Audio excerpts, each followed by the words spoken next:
आरफ वाला मंडी च कोई पर्ची का मसला बन गया, पुलिस आ गई है, बड़े व्यापारी इकट्ठे हुए ने, कोई समझ नहीं आ रही क्यों रौला पिया है।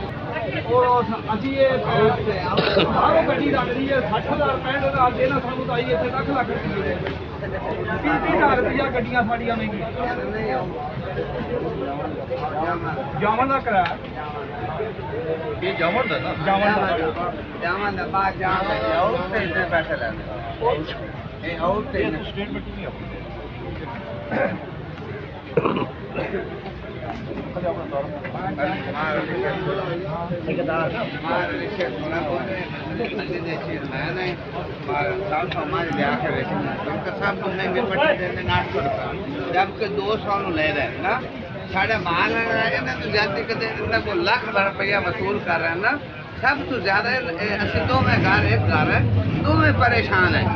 एक मंजिल 800-900 ला रहे हैं, टोटल 25-300 दी शंभू के पैसे ला रहे हैं, 5 में किसी ना काम लाए रोटी खाने बिल्कुल हल्की लगती है। जी 300-500 लैंदे बहुत महंगाई कर रखी।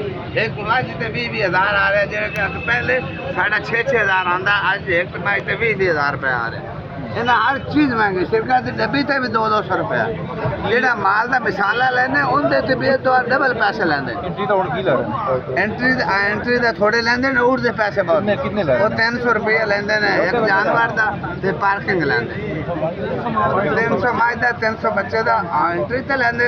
माज का जान का 5500 ला रहे हैं, 20-23,000 पराली ला रहे हैं। कराची वाला गाहक एक भी नहीं आ रहा, इतने लोग आ रहे हैं। मंडी साड़ी फेल हो चुकी है, साढ़े जेल च आ रहे हैं। मंडी साड़ी इस तरह फेल हो चुकी है।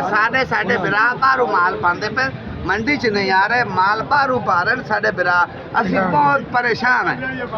200 के पट्टे लेंदा कोई नहीं, 1,800 ऑर्डर बनाओ पता आसिफ अली खरड़। अस्सलाम वालेकुम। आसिफ खरड़ भाई जान, पहली गल तो 500 गौरमेंट की फीस है, जी साढ़े को स्टार्ट ही 600 वसूली जाती। मंडी वड़दा सारी खाली हैगी, 500 की पर्ची साढ़े को 600 वसूलिया जाता। मंडी आन लगे अगू तंबू का दूसरा 2,000 रुपये तंबू वाले को वसूलते हैं। तंबू वाला साढ़े को वसूलता है 5,000 रुपये। हर चीज़ की मंडी ये नहीं दी है, सेंटर जेल बनी पई भाई जान। मंजे का 2,000 रुपये, 2,000 ले रहे हैं। 10 बंदे से मंडी दे चेयरमैन है। 200 वाली साढ़े को 2,000 वसूलिया जा रहा है। और मंडी चो बाहर कोई चीज़ अंदर आने नहीं देंगे, ना बंदे का खाना आन देन, ना भैंस का चारा आन देन।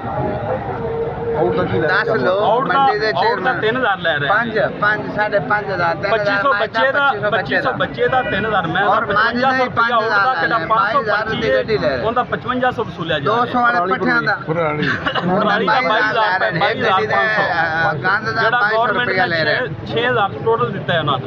3,000 दी पराली, 1,500 दी पराली, जिंदा 22,500 ले रहे हैं। और 100 मझ वाला बंदा की 100 मझ वाला की करे? अली से थोड़ा 100 मझ ले आंदा है। हां तो 100 मझ वाला तो खर्चा ही करे। 10 बंदे से चेयरमैन है, 10 मंडी दे, बाकी साडे दुए बिरान। सही मंडी दे विच अज मसला बने होया कोई पर्ची का रौला, तो अज जेडे चेयरमैन ने वो मंडी वाले ठेकेदारां नाल आके करदे पए ने। अज सारे चेयरमैन मंडी दे विच इकट्ठे होए ने ते अपने मुतालबात कर रहे ने। अपने मुतालबात जेडे ने वो मना रहे ने, जेडे जायज़ मुतालबात हैं। जायज़ मना के छड़ांगे, सही मना के छड़ांगे, ऐसे नहीं छड़ांगे। सही हो जो गवर्नमेंट का शेड्यूल है वो लिया जावे, लिहाजा साडे कोल ज्यादा ना जुल्म ना कीता जावे, साडे ना ज्यादती ना कीती जावे, बत्तेखोरी ना लई जावे। बत्तेखोरी बंद करे, करप्शन काफी बत्तेखोरी करप्शन हो रही है, बत्तेखोरी बंद कर। सारे पंजाब में बत्तेखोरी बंद कर, काफी ले ले। अच्छा किसी ने भी बत्तेखोरी नहीं करन देनी।